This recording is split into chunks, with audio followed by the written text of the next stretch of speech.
Queridos, nós estamos encerrando uma série de reflexões hoje, uma reflexão que a gente avançou pelos meses de julho e agosto nesse tema.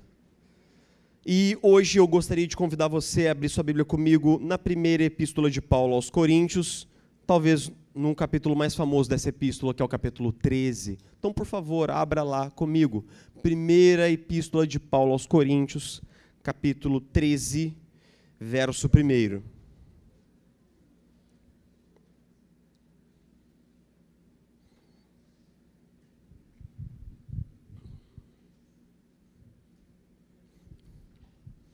Primeira Coríntios 13 diz assim, ouço Bíblias. Amém? Todos foram aí? Amém. Vamos lá? Ainda que eu fale as línguas dos homens e dos anjos, se não tiver amor, serei como o sino que ressoa ou como o prato que retine. Ainda que eu tenha o dom de profecia e saiba todos os mistérios e todo o conhecimento, e tenha uma fé capaz de mover as montanhas, se não tiver amor, nada serei. Ainda que eu dê aos pobres tudo o que possuo e entregue o meu corpo para ser queimado, se não tiver amor, nada disso me valerá. O amor é paciente, o amor é bondoso, não inveja, não se vangloria, não se orgulha, não maltrata, não procura seus interesses, não se ira facilmente, não guarda rancor. O amor não se alegra com a injustiça, mas se alegra com a verdade. Tudo sofre, tudo crê, tudo espera, tudo suporta. O amor nunca perece, mas as profecias desaparecerão. As línguas cessarão, o conhecimento passará, pois em parte conhecemos e em parte profetizamos. Quando, porém, vier o que é perfeito, o que é imperfeito desaparecerá. Quando eu era menino, falava como menino, pensava como menino e raciocinava como menino. Quando me tornei homem, deixei para trás as coisas de menino. Agora, pois, vemos apenas em um reflexo obscuro, como um espelho, mas então veremos face a face. Agora conheço em parte, então conhecerei plenamente, da mesma forma como sou plenamente conhecido. Assim, permanecem agora estes três: a fé, a esperança e o amor. O maior deles, porém, é o amor. Jesus Cristo, nós queremos te agradecer, sobretudo, por nos ensinar o que é o amor, não com mais um sermão sobre ele, não com uma aula de escola dominical, mas pelo fato de que você deixou sua glória, se tornou homem, se tornou servo. Sendo servo, submeteu-se à morte, não uma morte limpa, bonita, esterilizada, mas uma morte cruenta e brutal como a morte da cruz. Jesus, você foi até as últimas consequências para nos mostrar até onde o amor vai e o que o amor faz. Então, que hoje, mais uma vez, guiados pelo Teu Espírito, que é o verdadeiro professor da palavra, que é o verdadeiro ensinador das Escrituras, nós possamos ser despertados para a verdade e o desafio de amar o Senhor sobre todas as coisas e o nosso vizinho como se fosse nós mesmos. Nos ajuda, Senhor. Nós oramos em nome de Jesus. Amém. E amém. Ao longo dessa série, a gente fez uma pergunta que a gente repetiu tantas e tantas e tantas vezes que eu espero que não tenha ficado chato, mas eu espero que tenha ficado claro. Como saber se você está mesmo andando com Jesus? No meio de tanta confusão religiosa, no meio de tanto pluralismo religioso, no meio de tantos discursos, como saber se eu estou realmente caminhando com Jesus? A gente já viu que a gente não quer nem a resposta da modernidade, que é se você entende as doutrinas perfeitamente e compreende como uma coisa se liga na outra. A gente também não quer a resposta da pós-modernidade, que é se você sente no seu coração que você caminha com Jesus. Nós queremos a resposta que nos é apontada no Novo Testamento. Se eu caminho com Jesus e se eu estou num processo de aprendizado com Jesus, aos poucos a vida do Mestre vai sendo incutida na minha. E determinadas características essenciais e cruciais do caráter de Jesus vão sendo refletidos no meu viver diário, dentro do meu casamento, na maneira como eu crio meus filhos, na maneira como eu lido com dinheiro, na maneira como eu lido com o meu trabalho, com a minha sexualidade e por aí em diante. Hoje a gente vai ver a última característica dessa série, que, na verdade, é um traço de Jesus que engloba, encompassa, abarca todos os demais, que é quando nós falamos sobre o fato de que Jesus é amor. Até mesmo os não cristãos e até mesmo pessoas de outras religiões, quando ouvem o nome de Jesus, eles imaginam de fato uma pessoa muito compassiva, muito amorosa. Eles imaginam e se lembram de várias narrativas em que Jesus foi capaz de amar aquelas pessoas da sua sociedade que ninguém queria amar, ou que ninguém era capaz de amar. Jesus foi capaz de amar desde pessoas profundamente religiosas, como no papo que ele teve com Nicodemos em João 3, até pessoas de moral altamente duvidosa, como aquela mulher que se prostrou e chorou aos seus pés, como em Lucas 7. Então, Jesus era de fato uma pessoa tão amorosa, o seu trato com as pessoas era tão generoso e compassivo, que todo tipo de pessoa, da mais religiosa à mais irreligiosa, todo mundo se sentia bem perto de Jesus. Todo mundo se sentia aconchegado a Ele. Fique tranquilo que, independente de quem você é e de por onde você passou, se você estivesse na presença de Jesus, você se sentiria bem-vindo, porque Jesus, de fato, era muito amoroso. A gente vai descobrir hoje o que precisamente é esse amor cristão, o que é precisamente esse amor de Cristo que nós precisamos reproduzir. A gente está num dos capítulos mais conhecidos da Bíblia, não só porque ele foi, digamos assim, usado num grande poema, numa peça de poema, foi usado em milhares de músicas românticas, em 1 Coríntios 13, mas porque de fato é um poema que em si mesmo, é um trecho que em si mesmo contém muita beleza. A igreja de Corinto era uma igreja que foi plantada pelo apóstolo Paulo. Ele plantou essa igreja depois que ele passou em Jerusalém, depois que ele passou em Atenas, em Atos 17, e essa igreja estava plantada numa cidade portuária. Era uma cidade que tinha uma posição estratégica e que ligava dois mares muito movimentados, comercialmente falando, do seu tempo. Então, era uma cidade que tinha muita riqueza, tinha muito dinheiro, e muitas pessoas se mudavam para Corinto, porque Corinto tinha se tornado, de fato, uma cidade muito próspera. Mas, com toda essa migração de pessoas de diferentes culturas e diferentes lugares, a cidade de Corinto acabou se tornando também um polo de muita imoralidade, de todo tipo, né? Sexual, muita bebedeira, muita orgia, muita violência. Então, de certa maneira, a cidade de Corinto era uma cidade muito estratégica para o evangelho, porque muitas pessoas passavam por lá e elas teriam a oportunidade de ouvir as boas novas de Jesus Cristo, mas era um ambiente que pressionava muito a vida daqueles cristãos, porque era um lugar em que o viver dissoluto era muito comum. Para você ter ideia, existia um verbo na antiguidade, korintiazomai, que quer dizer comportar-se como um corinto. Comportar-se como um corinto é comportar-se de maneira lasciva, devassa, sem limite para nada, entendeu? Quando um cara estava bebendo demais, chapando o coco, eles apontavam, olha, ele está vivendo como um corinto. Quando uma pessoa era adúltera e tal, lasciva, olha, ele está vivendo como um corinto. Para vocês terem ideia de como essa cidade, ela de fato era um ambiente difícil.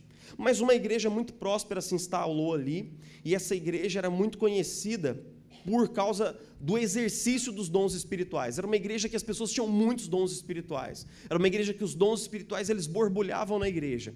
Mas a comunidade ela foi saindo aos poucos do trilho. E o que começou a acontecer? Começaram a acontecer partidos dentro da igreja, né? Então, no comecinho da epístola, a gente é informado por Paulo de que tinha um time na igreja que falava assim, eu sou de Paulo. Outro dizia, eu sou de Apolo, outro mais espiritual, né? Eu sou de Jesus Cristo. E esses grupos, eles se mordiam, se matavam dentro da igreja, e eles usavam os seus dons espirituais para mostrar que eles eram melhores que o outro time. Então, quando a igreja se reunia para um culto, alguém tinha uma revelação, alguém tinha uma profecia, alguém tinha uma visão, alguém tinha um salmo, alguém tinha uma língua estranha e tal, e eles usavam esses dons não para se edificarem uns aos outros e se abençoarem uns aos outros, mas para provar que a minha turma é melhor, que o meu time é mais santo. E é justamente por isso que nos capítulos 12 a 14, Paulo está tratando de um assunto específico, dos dons espirituais. Ele está dizendo assim, se vocês continuarem usando os dons espirituais para provar a si mesmos, ao invés de lavar os pés do seu irmão, esses dons espirituais não vão trazer edificação real para a igreja. Ele está falando isso no capítulo 12. Aí no finalzinho do capítulo 12, ele diz assim, passo a mostrar a vocês um caminho muito melhor. Passo a mostrar a vocês uma maneira muito melhor de vocês usarem os dons espirituais de vocês. E aí Paulo começa nos primeiros versículos de 1 Coríntios 13, dizendo o seguinte, se eu tiver a fé maior do mundo, se eu não tiver amor, isso não vai fazer nada, isso não vai edificar a vida de ninguém. Eu posso dar o meu corpo para ser queimado pelo evangelho, mas se eu não tiver amor pelas pessoas, esse ato de sacrifício também não vai fazer bem a ninguém. Eu posso, falar muitas línguas, eu posso profetizar, eu posso pregar maravilhosamente bem, mas se eu não tiver amor, disso tudo nada valerá. Então a gente começa a entender por que Paulo começa a falar que a prática dos dons espirituais e do serviço um ao outro, sem o amor, sem o interesse genuíno naquela pessoa, naquela vida, não traz nenhum benefício. Não traz nenhum benefício. E então ele começa no versículo 4 até o versículo 7 a definir o que é o verdadeiro amor cristão. E a primeira coisa que eu quero destacar com vocês aqui é que Paulo gasta um tempo considerável, muito tempo, dizendo o que o amor não é. Você reparou no texto? Ele fica um tempão dizendo o que o amor não é. Então vamos ver. O amor não tem inveja, o amor não se vangloria, ele não se coloca assim de maneira, ele não se sente o cara, digamos assim, ele não se orgulha, ele não maltrata, ele não oprime, ele não abusa espiritual ou moralmente, ele não procura os seus interesses, ele não pensa em si mesmo primeiro, ele não guarda rancor, ele não fica assim, fulano de tal fez uma coisa contra mim, na data fulano de tal, ele não se ira facilmente, o amor não perde a têmpera, ele não grita, ele não se perde no seu processo iracundo, ele não se alegra com a injustiça. Então o amor não faz essas coisas. Por que você acha que Paulo ficou um tempão gastando, dizendo o que o amor não faz? Em parte porque os coríntios diziam assim, Tadeu, eu te amo, meu irmão em Cristo, precioso, eu te amo, Tadeu. Mas, logo depois, eu era capaz de maltratar o Tadeu. Eu era capaz de ser injusto com ele. Era capaz de me vangloriar com ele. Era capaz de Daniel, te amo tanto, Daniel. Fui em casa, coloquei uma camisa igual a sua, só para a gente tocar hoje de par de jarro aqui, igual uma dupla caipira. Te amo tanto, Daniel. Né? Mas aí logo quando eu tenho uma oportunidade eu me vanglorio. Eu exibo meu orgulho, minha vaidade. Eu humilho Daniel. Então Paulo está mostrando essas definições em primeiro lugar para mostrar para os coríntios que eles estavam falando muito sobre amor, mas não estavam vivendo nada daquilo. E em segundo lugar, que uma definição de amor que é falado e que não é vivido é um falso amor. Então Paulo tem uma tese aqui, e isso que vocês dizem que é amor, está muito longe de ser o amor como nós aprendemos de Cristo. Isso não é amor, né? Isso não é amor de jeito nenhum. Vocês dizem que amam, mas o fato é que vocês não amam. E ainda hoje esse é um tema essencial. Nós cristãos temos que denunciar o falso amor aonde quer que ele apareça. Ouça esses versos de uma música que alguns aqui na igreja que têm mais invernos e verões vão reconhecer, que diz assim: o amor está no ar, em tudo ao redor, o amor está no ar, em cada imagem e cada som. Aqueles que estavam assim na adolescência, na década de 70, e que ouviram o hit The Love is in the air, dan, dan, dan, dan, dan, The Love is in the air, banana, né? Alguns estão chacoalhando a cabeça negativamente, dizendo assim, nunca vi mais gordo na vida, né? Nunca ouvi, né? Essa música ela é da década de 70, é de um cara chamado John Paul Young, e ela ficou na lista da 10 mais em todas as rádios do mundo durante pelo menos uns 3 anos. E ela expressava o espírito do tempo da década de 70, aquele negócio de paz e amor, faça amor, não faça guerra, aquela coisa toda. Mas ao mesmo tempo, vamos pegar um pouco a ideia desse cara aqui. O amor está em todo lugar, em cada som, em cada imagem. Mano, isso daqui é muito real. É muito real. Todo filme que a gente assiste hoje tem uma história de amor. Toda música que a gente ouve, né, na rádio, desde o breganejo mais, meu irmão, mais Deus o livre, está amarrado o nome de Jesus, tem uma coisa de eu te amo, você é o amor e tal. Então nós somos uma geração que canta amor, que escreve livros sobre amor, que lê romances de chorar os olhos, de esbugalhar a cara, que assiste comédia romântica nos dias do inverno carioca, não é verdade? Que come sorvete assistindo aquela comédia romântica pastelão, né? Maravilhosa, e chora. Ai, que vontade de encontrar uma pessoa assim. Então, para Joe Paul Young, o amor está no ar. O amor está em todo lugar. Beleza. Agora, quem disse essas palavras? Quem disse? Ouça bem a citação, você reconhecerá. Quem disse essas palavras? Abre aspas. Naquele tempo, muitos ficarão escandalizados, trairão e odiarão uns aos outros, e devido ao aumento da maldade, o amor de muitos se esfriará. Quem disse isso? Jesus Cristo de Nazaré. Falando sobre quando? Sobre os últimos tempos. Falando talvez sobre o nosso tempo. O amor de todos se esfriará. Então como é que a gente concilia esse negócio de o amor estar no ar? A gente fala tanto sobre amor, fala, escreve, e faz filme, e publica livro sobre amor, mas ao mesmo tempo, olhe para as notícias que estão ao seu redor, olhe para os fatos. Deixe o blá blá blá de lado, ou veja, não só ouça. A nossa geração é uma geração que fala muito sobre amor, mas é a geração que normatizou o divórcio. A nossa geração fala muito sobre amor, mas é a geração que não honra os pais, não ama os pais. A nossa geração fala e escreve sobre amor, mas é a geração que deixou os filhos sendo criados pela babá eletrônica, a televisão. A nossa geração fala muito sobre amor, mas é a geração que se trancafia na sua rede social, no seu smartphone, e não olha, não presta atenção para quem está do lado, e para quem está chorando, e para quem está sofrendo. A nossa geração tem um discurso maravilhoso sobre amor, mas quando a gente vê as atitudes práticas de amor, de serviço, de abnegação, de fidelidade, nós ficamos absolutamente estarrecidos. Absolutamente estarrecidos. O amor está no ar das palavras. Mas quando você olha para a sua volta, cara, é uma falta de amor, é uma falta de consideração, é uma falta de respeito que beira o nível do absurdo. É uma falta de respeito pelo que é humano. É uma falta de respeito pelos sentimentos do outro, que é absolutamente absurdo. C.S. Lewis disse num dos seus livros que uma das estratégias do diabo é o seguinte: ele pega uma palavra que é muito cara para a fé cristã, é central para a nossa fé, pega aquela palavra e avacalha tanto ela, muda tanto os significados dela que ela passa a não significar nada. Por exemplo, para a nossa geração, ter fé não é ter fé em Jesus Cristo, o único Senhor e Salvador, Redentor da vida. Essa era uma pessoa positiva. Ah, aquele fulano, não falando de fé.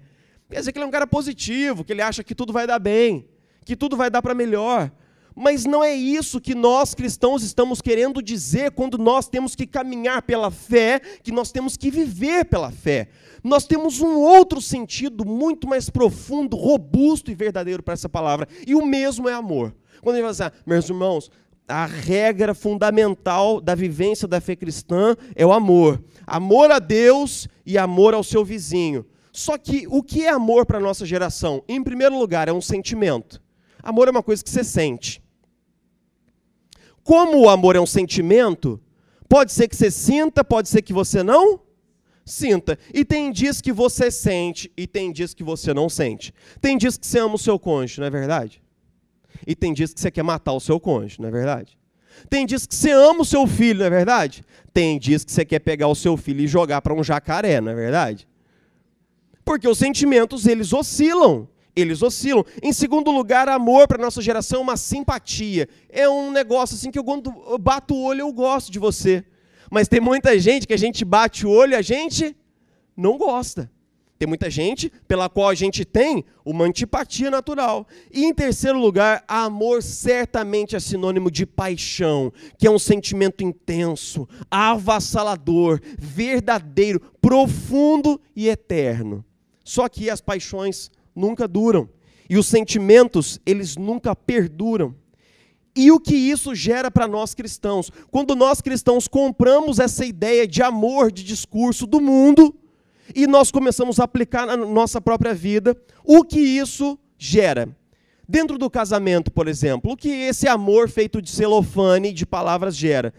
Por exemplo, muitos cônjuges acham que amam o seu cônjuge, porque simplesmente não trai ele ou ela com ninguém. Se ama o seu marido, com certeza, eu nunca traí ele. Se ama sua esposa, com certeza, eu nunca traí ela. Mas a gente reduz o amor conjugal a uma mera fidelidade. Não estou querendo dizer que infidelidade não é importante, mas, irmãos, essa não é a barra de cima do casamento, essa é a barra de baixo. Sem fidelidade não há casamento. Mas o amor conjugal deve ser muito mais do que isso. E o que eu vejo no gabinete? Muitos casais que continuam vivendo na mesma casa, dormindo na mesma cama, mantendo os mesmos votos, mas que abandonaram um ao outro dentro do casamento. Abandonaram afetivamente, não tem interesse nenhum pela vida do cônjuge. O cônjuge vai e volta, ele nem sabe, ele nem liga, ele nem quer saber. Abandono afetivo, um buraco afetivo, falta de companheirismo real, falta de perdão, cultivo do rancor, disputa de poder dentro do casamento. O que acontece quando os pais compram essa ideia de amor? O amor paternal fica reduzido a pagar as contas. Você ama os seus filhos? Claro, tem luz, tem água, tem internet, ele tem um smartphone. Não estou perguntando de nada disso, de coisas. Estou perguntando se você olha no olho do seu filho. Se você segura na mãozinha dele nos dias difíceis da vida, se você tem interesse real por ele, se você quer saber o que está acontecendo na vida do seu filho. Ah, mas eu passo tanto tempo no trabalho, né, pastor, para pagar tudo isso que eu não consigo. Não consigo, pastor, infelizmente, mas eu amo meu filho. O que isso causa na vida da igreja? Por exemplo, a gente pode dizer que algumas pessoas, eu ouço muito isso. Ah, eu amo a minha igreja. Ah, nossa, como eu amo a minha igreja demais. Eu até vou ao culto, de vez em quando. Se não estiver chovendo, se não estiver frio, se eu não estiver cansado, se não estiver passando nada legal no Faustão, se ninguém for lá em casa, se não tiver um evento melhor, se não tiver um filme no cinema, se não tiver nada no teatro, se não tiver fazendo sol na praia, se não tiver nenhum lugar para eu viajar, se eu tiver quebrado em casa e meu carro quebrar, aí quem sabe eu apareço lá. Sabe esse amor de apareço lá? Você ama a sua igreja como, eu apareço lá. Meus irmãos, assim como a presença reflete compromisso, muitas vezes a ausência reflete indiferença. E muitas vezes a igreja que reclama da mentalidade de consumo do evangelho é o primeiro a sustentar essa mentalidade de consumo. Porque é o seguinte, quando você dá um jantar na sua casa e as coisas não saem como deveriam, o que você faz? Você arregaça as mangas e cai para dentro. Mas quando as coisas dão errado aqui na igreja, a gente senta e critica, porque a gente está pagando. Mas essa não é a atitude de alguém que é parte da família, é a atitude de um cliente. Não é a atitude de alguém que vê isso daqui como uma família da fé e nós estamos caminhando juntos. É alguém que senta, acredita que o dízimo paga um bom salário para o pastor, então eu quero chegar, eu quero o ar-condicionado funcionando, eu quero um bom louvor e uma boa palavra, porque eu estou aqui para consumir. Nós temos que tomar cuidado, por quê? Porque nós dizemos que amamos a igreja, mas que tipo de igreja você quer amar? A igreja que é o clubinho social do domingo? A igreja que é a patotinha religiosa do Barreto? Que tipo de igreja? Ou a igreja das pessoas imperfeitas e pecadoras que estão sentados aqui? Incluindo a mim mesmo, todos nós. Todos nós. Quando esse tipo de amor para com a igreja se manifesta, a igreja se torna aquilo que a igreja evangélica brasileira tem se tornado. Uma religião de consumo. Uma religião de bens e serviços religiosos. E quando isso se dá na nossa relação, por exemplo, com os perdidos. Eu quero te perguntar, com sinceridade, responda para mim, qual foi a última vez que você conduziu alguém a Jesus Cristo? No seu trabalho, na sua escola, Tem um monte de gente que não conhece o Evangelho ao seu redor todo dia. Qual foi a última vez que alguém conheceu a Jesus através da sua vida preciosa? Agora, uma outra pergunta. Qual foi a última vez que você tentou conduzir alguém a Jesus Cristo? Eu vou descer nessa barra, pode ficar tranquilo. Qual foi a última vez que você tentou? E qual foi a última vez que você orou para conduzir alguém a Cristo? Uma oração simples, antes de chegar no trabalho: Senhor, permita que eu seja uma boca do Evangelho lá no meu trabalho hoje. Qual foi a última vez que você orou isso? E qual foi a última vez que você se lembrou de orar por isso? Qual foi a última vez que o fato de você não ter conduzido ninguém ao Evangelho nos últimos anos preocupou o seu coração? Meus irmãos, se nós não estamos conseguindo nem armar a igreja, como é que nós vamos amar as pessoas? É isso. Como é que nós vamos amar as pessoas que estão lá fora? E por fim, para a gente finalizar essa parte e ir para o final do sermão, eu acredito que toda essa falta de amor em várias áreas da nossa vida é só a ponta do iceberg, porque no final, se eu perguntar assim para você, então, beleza, joia. Então deixa eu só te fazer uma última pergunta.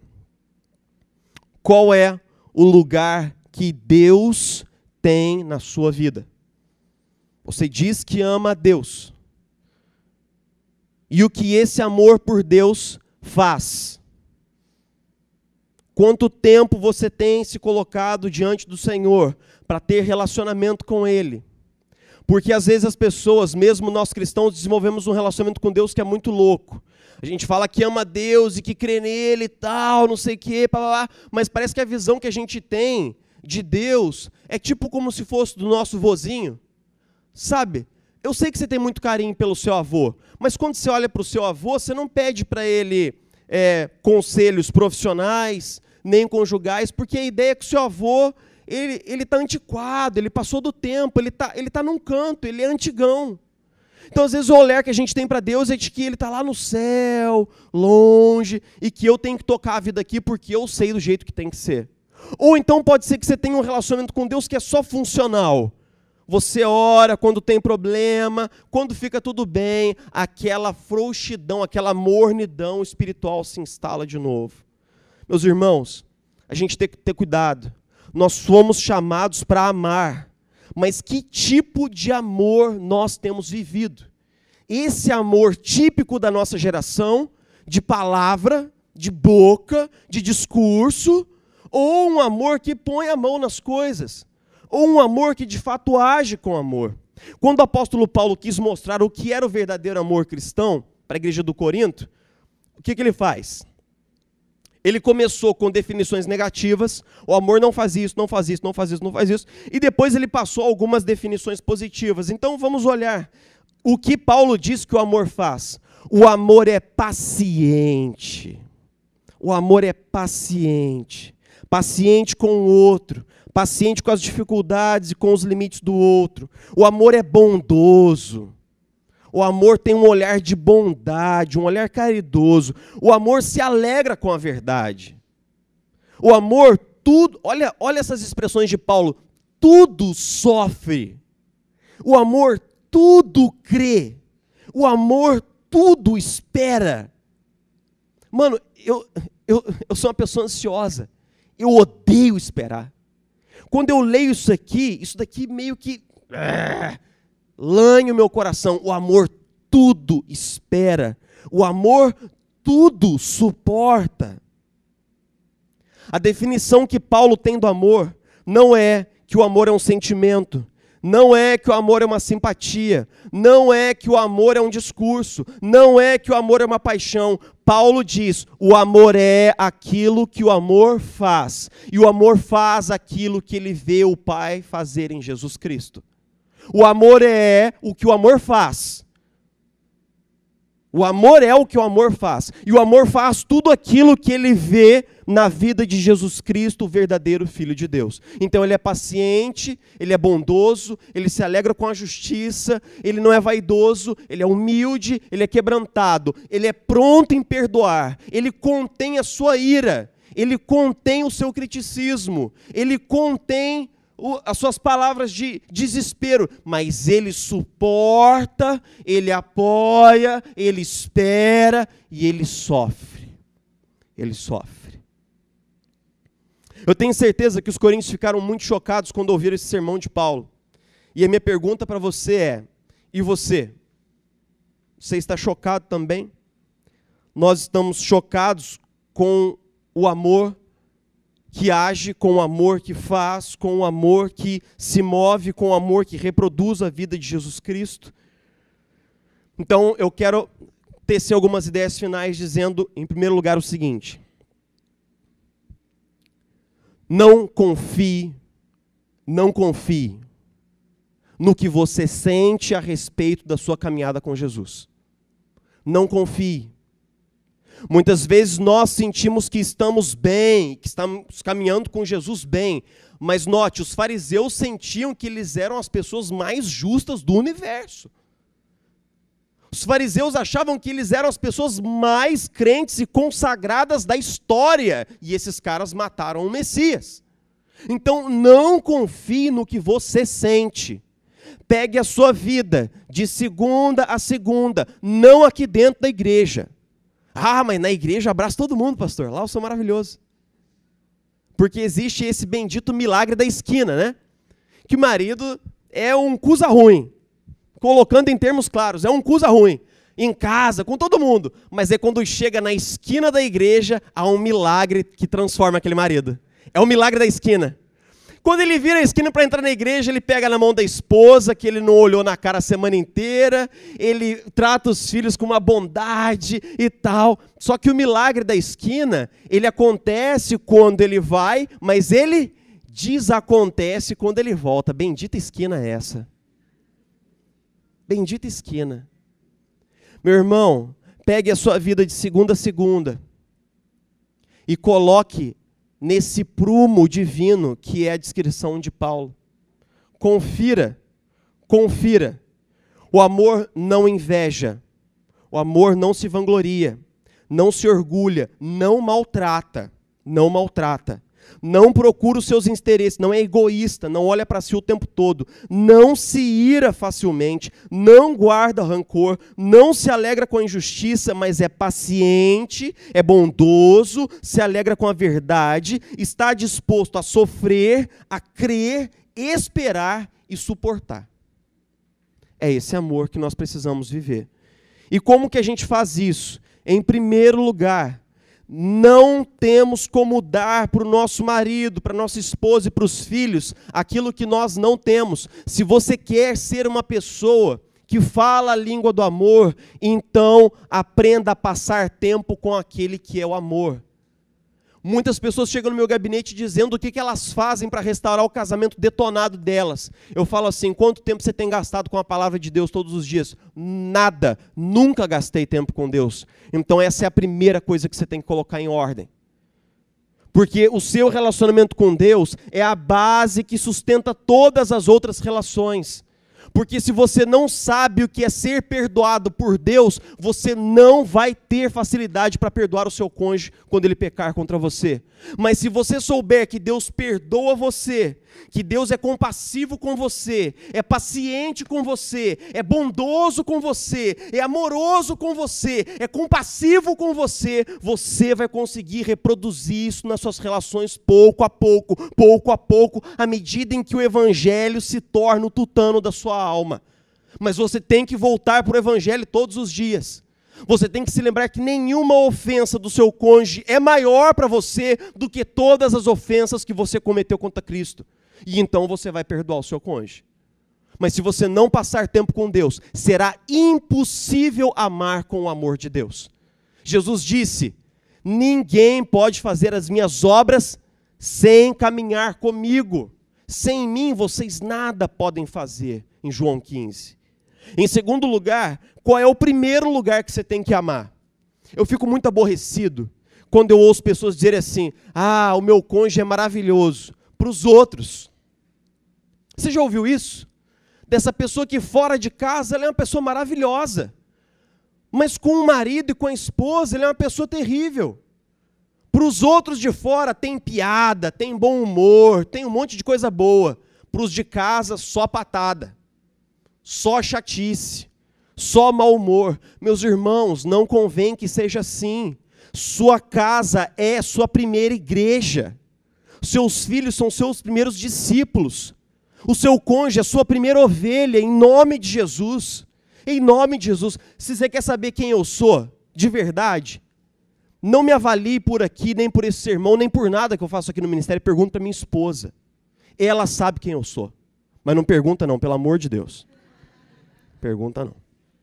É só retórica, irmãos, né? O que eu quero dizer é o seguinte, é ela que convive comigo todo dia. Quando eu peco, eu não peco contra alguém, assim, uma ideia genérica, eu peco contra ela. É o coração dela que eu quebro. E ela é a minha primeira ovelha. Eu tenho dó de esposa de pastor, muita coisa. Não pelos motivos que vocês imaginam, mas porque todo domingo aquela mulher tem que ouvir o meu sermão.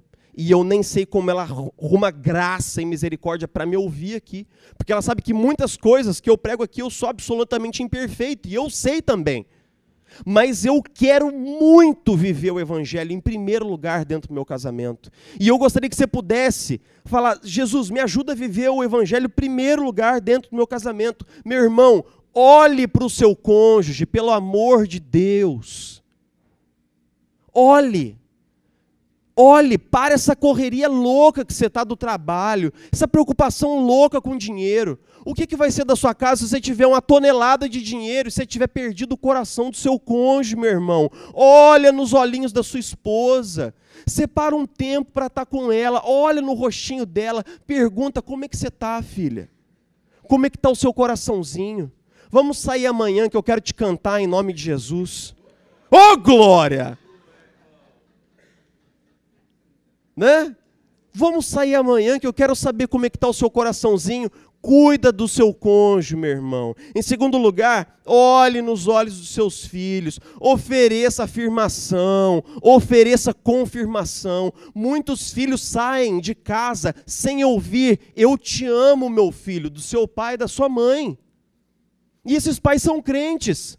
É lógico que o meu filho sabe, meu irmão, não pense assim, pelo amor de Deus, como é importante um filho ouvir da boca do pai, meu filho, eu te amo, você é precioso para mim, eu tenho orgulho de você, você vai dar tudo de bom na vida, você é um menino muito bom, você traz alegria para o meu coração. Qual foi a última vez que você afirmou seu filho, sua filha? Qual foi a última vez que você disse assim, filha, mamãe te ama mais do que tudo. Você é o tesouro do coração da mamãe. Mamãe daria tudo no mundo para que você pudesse servir e conhecer Jesus Cristo. Afirme os seus filhos, meu irmão. E por fim, duas coisas. Com relação aos perdidos que estão ao seu redor. Eu sei que muitos cristãos não evangelizam porque têm medo. Não sabem como compartilhar o evangelho. Hoje, nós não temos muita desculpa, porque tem 1 milhão de livros publicados sobre isso. Tem 1 milhão de vídeos no YouTube que ajudam, que ensinam. A grande questão é, pare de dar desculpa. Pare de dar desculpa. E ouse chegar em casa e fazer uma oração. Jesus, me dá amor por aqueles que estão caminhando para o inferno. Você considera que o inferno é real? Você acredita que o inferno de fato é um lugar para onde irão todos aqueles que rejeitaram a Jesus e sua graça? Você crê que Deus colocou o evangelho sobre você para que você seja o mediador do evangelho? Deus não tem um segundo plano. Deus não tem uma segunda ideia sobre como compartilhar a salvação com os homens. Deus só levantou a igreja. Nós somos o único plano do eterno. Ele não tem outro meio. Ele não escolheu outro expediente, ele não escolheu outro canal. Nós somos o povo que deve levar o evangelho. Deus não conta com anjos, Deus não conta com outros dispenseiros para isso. Você é aquele que Deus escolheu. Então nós precisamos parar de dar desculpas. Porque se essas desculpas, elas de alguma forma apacentam a nossa culpa, elas não apacentam o coração de Deus. Deus continua desejando os perdidos. Deus continua desejando que a igreja saia das portas. Deus continua desejando que nós cumpramos o ID. Chega em casa e ora assim: Senhor, eu não tenho a menor ideia de como compartilhar o seu evangelho, mas eu peço, me dá uma oportunidade essa semana. Uma oportunidade. Só ore. Só ore. Mas se você orar, o Senhor ouvirá e você terá uma oportunidade. Eu quero chegar no final dessa série dizendo o seguinte: a gente falou sobre humildade, sobre fé, sobre autocontrole, sobre vulnerabilidade, sobre pureza sexual, sobre sermos inconformados com o mundo e sobre sermos hoje pessoas de amor. A gente falou sobre várias características de Jesus, a gente poderia ter falado de 1 milhão delas, mas aprove a Deus que a gente pudesse discutir essas coisas durante esses tempos. E quando eu prego esses temas assim, que, poxa, a gente discípulo tem que reproduzir a vida do mestre, muitas vezes eu ouço crentes muito bem intencionados dizendo assim: ah, pastor, mas Jesus era quem? Jesus era Jesus, pastor. Entendeu? Falando sobre pureza sexual, humildade, fé, tal. Mas, pastor, vamos falar sério, né? Jesus era Jesus. Então eu vou ler, para a gente encerrar essa série, alguns textos. E a primeira coisa que eu vou ler é de Jesus Cristo, no Sermão do Monte, quando ele diz: sejam perfeitos, como perfeito é o Pai Celestial de vocês. O apóstolo Paulo nos ensinou: sejam imitadores de Deus como filhos amados e vivam em amor, como Cristo também nos amou e se entregou por nós.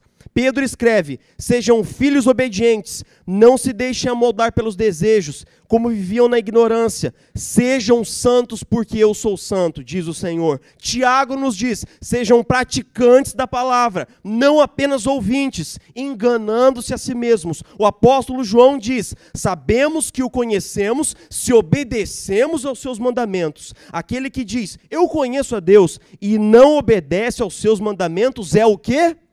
Mentiroso, e a verdade não está nele.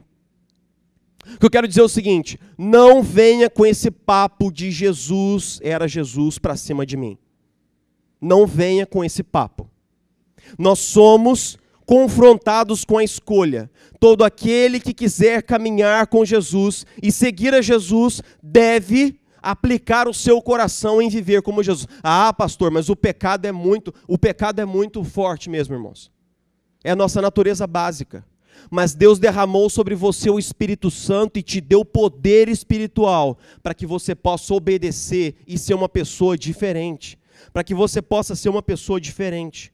O discípulo é aquele que segue a Jesus. Eu quero encerrar dizendo o seguinte: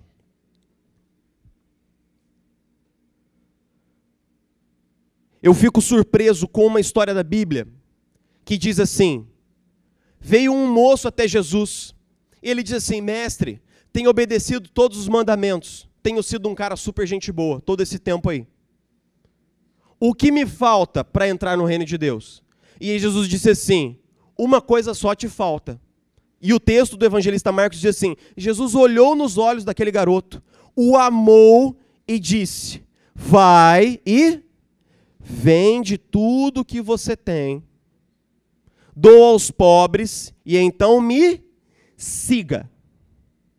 E o texto, todos os 3 evangelistas dizem assim: ele saiu muito triste, porque era um homem muito rico, e ele não obedeceu ao comando de Jesus. Imagine se estando tão próximo de Jesus, tão próximo, olhando nos olhos de Jesus, Jesus olhou nos seus olhos, amou você e te chamou: vem, me segue. E aquele jovem não seguiu a Jesus. No redor de Jesus havia uma multidão, haviam curiosos, haviam doentes, haviam famintos, haviam religiosos, mas os únicos que entraram no reino de Deus foram aqueles que seguiram a Jesus como seu Senhor e como seu Salvador. Meu irmão, que você não caia na mesma besteira, no nome de Jesus. De estar tão próximo de Jesus, ouvir sobre Ele a vida inteira e perder-se. E perder-se. Lembre-se, aqueles que entram no reino de Deus não são aqueles que frequentam uma igreja, aqueles que são boas pessoas, que de vez em quando fazem algumas orações. São aqueles que creem em Jesus como seu Salvador pessoal que morreu na cruz e o seguem diariamente como seu Senhor, levando a sua própria cruz. Jesus não tem admiradores. Jesus não tem fãs. Jesus não tem alunos. Jesus só tem discípulos. Discípulos que reproduzem o amor da vida do Mestre. Jesus Cristo, como nós estamos longe desse amor, tem piedade de nós. Como estamos distantes de viver esse amor no nosso casamento, na nossa casa, na vida dos nossos filhos. Como nós estamos longe de materializar na nossa família, na nossa vivência comunitária e na vida daqueles que estão perdidos à nossa volta, esse amor. Mas a nossa oração essa noite, Jesus, é para que o Senhor possa tirar um pouco dessa paz, dessa falsa paz. Essa falsa paz que há no nosso coração muitas vezes e que nos engana dizendo, está tudo bem, está tudo bem. Jesus, nesse sentido, acho que a gente precisa de um bocado de angústia. A gente precisa de um bocado de luta. A gente precisa mesmo encarar a verdade de que o Senhor nos chamou para caminhar num caminho estreito. Porque à medida em que nós vamos ficando confortáveis, à medida em que a nossa vida vai se enchendo de conforto, e nós nos esquecemos de você, e nos esquecemos de amar as pessoas ao nosso redor, e nos tornamos cada vez mais preocupados com as nossas necessidades, com a nossa casa, com o nosso dinheiro, com os nossos planos, com os nossos projetos, com as nossas viagens, com os nossos sonhos, e nos esquecemos de seguir você, Jesus. Então pode ser que alguma coisa muito ruim aconteça. A gente sabe, Jesus, que você tem o melhor para nós, e que o seu plano é o melhor para nós, e que o lugar mais seguro para se estar é no centro da sua vontade. Mas nós sabemos que ainda há uma cruz. Nós sabemos que o Senhor subiu até a cruz e morreu nossa morte, mas isso não é o fim da história, porque nós sabemos que você morreu a nossa morte para que nós pudéssemos viver a sua vida. Essa é a história completa. Esse é o chamado completo. Para que sua vida pudesse viver em nós. E para que nós pudéssemos um dia dizer como Paulo, já não sou eu mais quem vive, mas Cristo tem vivido em mim dia após dia. Então nos ajuda, Senhor. Nos convence pelo Teu Espírito. Nos convence do pecado, nos convence da justiça, nos convence do juízo. E trabalha no nosso coração, para que o nosso amor possa se tornar ato de serviço, ato de sacrifício, para que possa se tornar aquele ato de lavar os pés do nosso irmão, servir o nosso cônjuge, perdoá-lo com o seu perdão, amá-lo com o seu amor, apoiá-lo, Senhor Jesus, e colocá-lo para cima e não para baixo. Nos ajuda, Senhor, que a nossa vida possa ser, a cada dia, todos os dias, moldada pelo seu amor. Nos ajuda, nós precisamos da sua ajuda, do seu socorro. Nós oramos em nome de Jesus. Amém. E amém.